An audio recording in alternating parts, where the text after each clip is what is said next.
Hello, yes, we're back. This is episode 17 of the Horror Headquarters. Hello, Nightlings. I hope you guys are all doing well. I'm speaking super fast right now. I can't even believe it's been nearly 2 months since I've released a new episode. Apologies in advance. I have been so busy, but for good reason, you guys, I promise. I have been working endlessly on my new short film, Don't Go Downstairs, and it's been taking up so much of my time, as well as TikTok, because that's technically my job right now. I literally feel like I'm working 24/7 on that as well. I am a huge multitasker. They say they don't exist. My Instagram, I've been talking a lot about Annabelle and this new so-called owner, Matt Rife, one of the co-owners. That is a topic of today, as well as the whole tour situation, everything that's been going on as Annabelle is touring, all the new info we've released, and everything, all the devastating events that have occurred ever since this doll has sporadically been thrown into the public eye once again. So sit back, relax, and get ready. This is going to be a good one. For those of you that have watched The Conjuring and the Nun films and know about Ed and Lorraine Warren, this Annabelle doll is known for being in those movies and is currently on a tour of the US as part of the Devils on the Run exhibition organized by the New England Society for Psychic Research, or NESPR for short. Now, they say the reason for this tour is to educate people, educate the public and society on the horrors of these dolls and all the different artifacts that Ed and Lorraine Warren have claimed and have put in their occult museum over the years. Now, ever since they've passed, their son-in-law, Tony Spera, has been in charge mainly of all the exhibitions, of planning them, and has also teamed up with Dan Rivera, who was part of this association. He actually worked with Lorraine Warren for over 10 years and has been a big part of the entire occult museum. Now, I specifically want to narrow in on Pennsylvania because that was actually the last stop of Annabelle before she is going to be attending Maine next month, actually in September.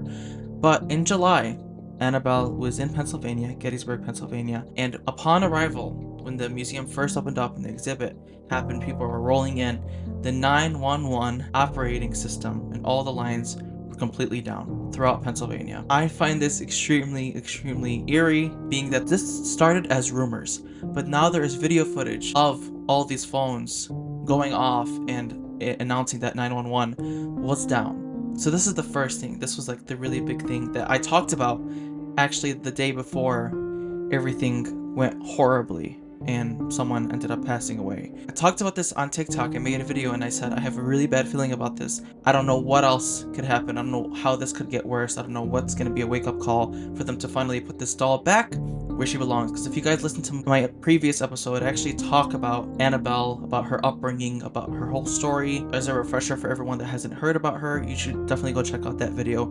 It's either 1 or 2 episodes back, but I discussed everything. But now with everything happening in Pennsylvania, I didn't know how this could possibly get worse. And then I woke up the next day and my comment section was flooded. And as soon as I wake up, I think I had like 86 notifications of people saying like, oh my god, he died. This, I'm like, who died? Dan Rivera passed away the next day in his hotel room, completely unconscious. Now, obviously, my condolences go out to Dan Rivera's family and his loved ones, but what I find so creepy and unsettling about the situation is that he was the one that was constantly denying the rumors that Annabelle had anything to do with the plantation burning in Louisiana. He had anything to do, or she had anything to do with all those inmates escaping the prison, which, yes, one person is still on the run, and then with Pennsylvania, all the 911 operating systems going down. He took to TikTok and to Facebook to announce that Annabelle was not involved, and then the next day, he's found dead in his bedroom by one of his colleagues. And it's actually this situation that made me remember something that Ed and Lorraine Warren stated about Annabelle. They weren't even prepared for what she's capable of. And up until the day that they both passed, Annabelle was always doing different things. Whatever demon is attached to her, you cannot project anything because it always gets worse. So finding out about this and finding out that the main handler of Annabelle, Dan Rivera, passed away while on tour and in Gettysburg, which is one of the most haunted places in America, completely left a shock in my body, and it terrified me. And I thought to myself, there's no way that they can carry on this story, continuously do it now that this has happened. But a couple days ago, I found out I was wrong. They're continuing this tour. They're still doing it. Like I said, they're going to be in Maine next month. And before even finding out any of that news, I found out, I think it was like end of July, I can't even believe I'm saying this. A comedian Matt Rife is a co-owner of the Warren Occult Museum and the Ed and Lorraine Warren home. Now, for some reason, I got a lot of hate for discussing this and saying that Matt Rife is not fit to take care of the Annabelle doll, let alone over 300 artifacts in the Warren Occult Museum. And I was actually bashed a lot on TikTok, but at the same time, I actually received a lot of support from people in the paranormal universe, people that have done and studied this extensively. Now, best of luck to Matt Rife, but even Ed and Lorraine Warren stated that Annabelle was the worst thing in the entirety of that occult museum. And knowing that it's now in the hands of Matt Rife, who's a comedian, and yes, people are like, but he's discussed the paranormal, he's always been interested in it, he's gonna do great, he's just a co-owner, he's partnered up with this other person. It doesn't matter. You have people in the paranormal universe that don't have a good feeling, and I'll say personally from people that have been listening to me for a very long time, I had a horrible feeling finding out that Matt Rife is going to be in charge of this. And then I watched a video of him stating on what he's planning on doing, and he wants to open up the museum, he wants to open up the home for overnight stays for paranormal investigations to occur. That just has a big red stop light blinking, like do not enter, dangerous, all over it. And just the feeling is terrifying, to say the least. And you have people like the grandson of Ed and Lorraine Warren stating that he has a very bad feeling that Annabelle should not continuously be touring all around the USA, especially after what happened to Dan Rivera, even though they say that it wasn't Annabelle's fault. You have him in one of the most haunted places in America. You have him taking care of this doll, and I'm curious, obviously, to still see what the results of the autopsy are, but this, to me, honestly, has Annabelle written all over it, and I don't mean that in any disrespect, but this is something demonic, and people don't believe in this until, unfortunately, something like this happens, and they should be taking precautions. But no, they're continuously touring this demonic doll everywhere. And then now Matt Rife is an owner. And then we have the Conjuring film releasing next month in September, which of course I'm going to be watching because I love the Conjuring series, because it's something where I can educate myself from a distance. Obviously the movies are exaggerated. I'm not saying they're completely 100% true, but they're based on real life cases. I'm not actually going to attend these dolls and all these artifacts in person, because that's extremely dangerous to people that don't know to the extent of what they're capable of doing, and just putting it out in the public eye to people, telling people that are unsure of what could happen. I mean, you had even one person, one lady, she ended up fainting while seeing the Annabelle doll, and when the paramedics arrived, they found bite marks on her. This was something that was undisclosed. It was not disclosed to anyone until after Dan Rivera passed away. They found bite marks, ginormous bite marks on her, the EMTs. Like, what more advice, what more evidence do you need to keep this doll where it's meant to be, in a glass case in the Occult Museum? And as Lorraine Warren stated with her own words, that she said her dream is for all those artifacts in the Occult Museum to be taken to the Vatican, the holiest place on earth. And it's kind of crazy because I've had so many discussions with people, both on TikTok and off TikTok, and there's not one person with a sensible mind that has stated that this is a good idea. And just discussing this topic with you guys sends shivers down my body. Now, I'm not saying I'm the most clairvoyant and like spiritual person out there, but when something bad is about to happen, I have a really bad feeling. Just like the day before Dan Rivera passed, with everything that happened in Pennsylvania, I had a really eerie feeling, and I was praying that what I woke up to wouldn't be terrible, and that they would finally put this doll back, only to find out that Dan Rivera passed away. And everyone's saying, oh my god, you were right, my god, you predicted it with your video. I didn't mean to intentionally do that. And again, there's no disrespect to people that have passed as a result of this doll, but I just wish the NESPR wouldn't be so money hungry while touring with this doll, because of how much they're charging each person that views this Annabelle doll in person. Now, don't get me wrong, when I was younger and I was first starting to realize that I had this ability, I wanted to go see the Annabelle doll. I was interested in going and seeing this doll in person. But the more I learned, the more I educated myself on the dangers of this doll, what have happened with previous people that have visited the doll. And that's not to say that everyone that visits the doll, something's gonna happen. You have to have a good protective energy around you when you go see this doll. You have to believe in something, in my opinion, and you have to believe in a greater good and something more powerful than evil. But at the same time, it's still a huge risk taunting this doll, looking at it in the face. This is what it craves. One thing that we've learned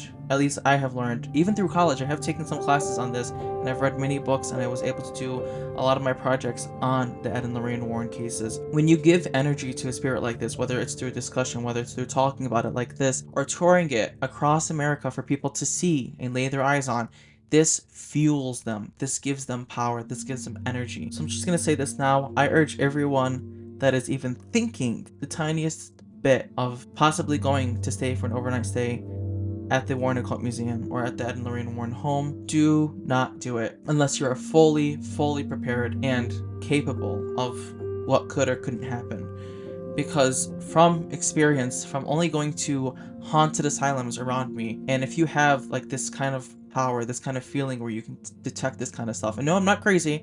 If you're listening to this and think I'm crazy, then you can just swipe along, but you have to really protect yourself and consider the dangers of what you're doing. Now, with all this news of Matt Rife purchasing the Ed and Lorraine Warren home and occult museum, the question remained is who sold it to them? Like, I was telling myself, there's no way that Tony Spera and Judy Warren allowed for this to happen. There's no way that they would sell something that belonged to their parents and their mother and father-in-law. I was wrong, and I kicked myself, because turns out that it was actually Tony Spera and Judy Warren that were involved in the selling of Ed and Lorraine Warren's home and their occult museum, and this gutted me. Now, they are open to do whatever they want, but you'd think Judy knowing her parents so well, and then they put it in the hands of someone like Matt Rife, and something's telling me that it was a money grab. I'm sorry. I mean, if I ever get the chance to see them and talk to them, I would surely ask them, but in the moment, it feels like a quick money grab, because I really don't know how they could have allowed this to happen. And a lot of people are like, well, he's not the owner, he's the legal guardian. He still has some kind of power over Annabelle. He is involved in the occult museum. He's allowing it to be reopened. Guys, it's been closed for years. He's reopening the occult museum for viewings, for paranormal investigations, for overnight stays. How does this not ring so many different bells in your heads of the dangers of what could be potentially happening? Every single time that they've opened it, there's been something that's gone wrong. You've had kids that have taunted the doll. You've had priests that have insulted the doll, and they've ended up in near-death incidents. It's not a good idea. This place needs to be like boarded up and only allowing people that are extremely educated in this field. And I'm still not even there. I personally think I'm not there, even though I've been talking and learning about this stuff since I was 13 years old. I'm 24 now. That's 11 years. Now, obviously, to each their own. If you're someone out there that really wants this opportunity to go see the doll, nothing's stopping you. I'm not going to personally stop you. I mean, I'll try to stop you, but obviously, to each their own, like I stated. But I think there definitely has to be a level of protection and realization of what you're doing and what could potentially occur. You don't want something latching onto you. I mean, when I went to Scotland, I discussed this in my previous episode, I was having things latching onto me even though I thought it was very protected, but you never know how powerful these souls, these demons, this negative energy can be until you're put in a situation like that. For weeks I couldn't sleep. I was hearing things past midnight. I was always hearing really weird sounds. I was hearing some kind of growling. I was smelling like a carbon and like iron smell. And turns out it's because there's a demon nearby. That's the reason behind it. And it wasn't until I saged my entire room, my entire area, and I was constantly praying every single day from the Quran and trying to release any negative energies that were surrounding me, that I finally felt cleansed. And at the moment, I still feel very cleansed ever since doing that. Hence why I say I'm not in a place to do this kind of stuff. And you know, the reason I discuss this kind of stuff is because this is something that's definitely very important to me, something that I'm intrigued in and I love learning about. But when there's this many signs about the dangers of a demonic doll, of something attached to Annabelle, and she's constantly toured and there's always issues occurring, whether it's increasing in accidents, whether it's 911 outages occurring, whether it's the burning of buildings, whether it's people fainting and seeing bite marks on their bodies, whether it's the passing of someone that was a handler of Annabelle for years and has worked with Lorraine Warren, has worked with one of the Warrens. How is this not a big open wake-up call for some of you guys? And I know I've repeated that multiple times, but if you're at this point of the episode, I'm not crazy, and I really hope some of you guys agree with me when I say that, because if this many things were occurring, I mean, obviously I would never tour this doll being in the condition that happened after the first couple. You can educate people on something without the doll being completely present. And that's something that one of the people that's involved in NESPR has stated, like, a lot of people are like discriminating us and like saying like, why would you do this? It's to educate you guys. It's to tell you guys and teach you how dangerous these entities can be. The doll doesn't have to be present. Artifacts don't have to be present. We learned about the Titanic. We learned about so many other things in history, not being there, but educating ourselves on it, looking at videos and trying to teach ourselves and learn more about the subject. Putting the doll there is a hazard. It's a danger to people. And I get people are taking a risk by doing that. And I've even heard that some people have had to sign waivers. Now you guys can confirm that or not, like before going into this event. I mean, I can see why this would occur. Like when you go to a haunted house or a haunted mansion, they make you sign a waiver as well. But there's just so much unknown behind what this doll is capable of, and all the artifacts that Ed and Lorraine Warren have researched and spent so much time learning about and teaching the public on. Now, that's not to say that Ed and Lorraine Warren didn't talk about these entities. They didn't talk about everything in their cases, but they were extremely educated. They were gifted people. I mean, Ed was the only non-ordained demonologist recognized by the Catholic Church, and Lorraine Warren was a gifted clairvoyant. That's why they were used and assisted in so many different cases. Hence the upcoming one, the Smurl case, was actually one of their last ones that they did before they inevitably retired. But you know what? I'm just gonna say it. I know that Ed and Lorraine Warren would be turning in their graves if they found out what is happening right now with this tour, after all the things that have occurred with Dan Rivera's passing, now with Matt Rife owning Ed and Lorraine Warren's home and their occult museum and opening it up for paranormal investigations for people that can reserve and actually go and stay there overnight and conduct experiments and actually see all these artifacts in person. I'm also very curious to see what the ending credits are going to look like for this next Conjuring film. They say is the last one. I really hope there is more, but I wonder if they're going to discuss anything about Dan Rivera, if they're going to discuss the Warren Occult Museum, who it's owned by. I mean, obviously this is new developments, but the movie hasn't released yet, so that's something they can easily throw in, but obviously that has to go through a lot of submissions, so I wouldn't be surprised if they put it in, but I wouldn't be surprised if they didn't, because it's fairly new. So I'm very curious to see what occurs. And that's actually going to wrap it up for this episode 17. Again, I appreciate every single one of you. To all the new listeners, I hope you guys loved this episode. I hope you guys learned something from this episode. I hope it was everything you wanted and more. If it wasn't, please drop a comment, send me a message, send me a DM, whether on TikTok, Instagram, at The Horror Headquarters, or here on Spotify. Just dropping a comment below. If you're on Apple Podcasts, sending me an email, going on my Instagram, please. I'd love to know your thoughts. Share anything you guys would want on this episode, what you would want to learn about more, whether it's on Annabelle related, whether it's Ed and Lorraine Warren related, whether it's paranormal or horror related, anything you guys want me to discuss in upcoming episodes. I'm open to your feedback, regardless if it's against what I'm saying, for what I'm saying, if you understand one thing I'm saying but another thing, all of that is welcome. And make sure you guys are sharing this with family, friends, people that you know love the paranormal world, people that want to learn more about Annabelle, that are always asking questions about what this doll is capable of and what could potentially be occurring as a result of these tours still on the go. I am planning many more episodes, and also I can't even believe I'm saying this, but it has been 2 years since I've released the intro to the Horror Headquarters, since I've launched this entire podcast. And that's just the intro, but to just say that 2 years, the fact that I started this in 2023 one night when I was just walking around my living room and I'm being like, I want to start a podcast, I want to talk about horror, I want to build a fandom of people that love horror, that want to learn more about the paranormal, about suspenseful films, about my reviews on that kind of stuff. And then I did it, and here 2 years later I'm still doing it, and I hope to continuously release new episodes for you guys. Again, I'm so sorry I've been so busy with my film, but I sat down, I said, I'm recording an episode today. I'm doing this for everyone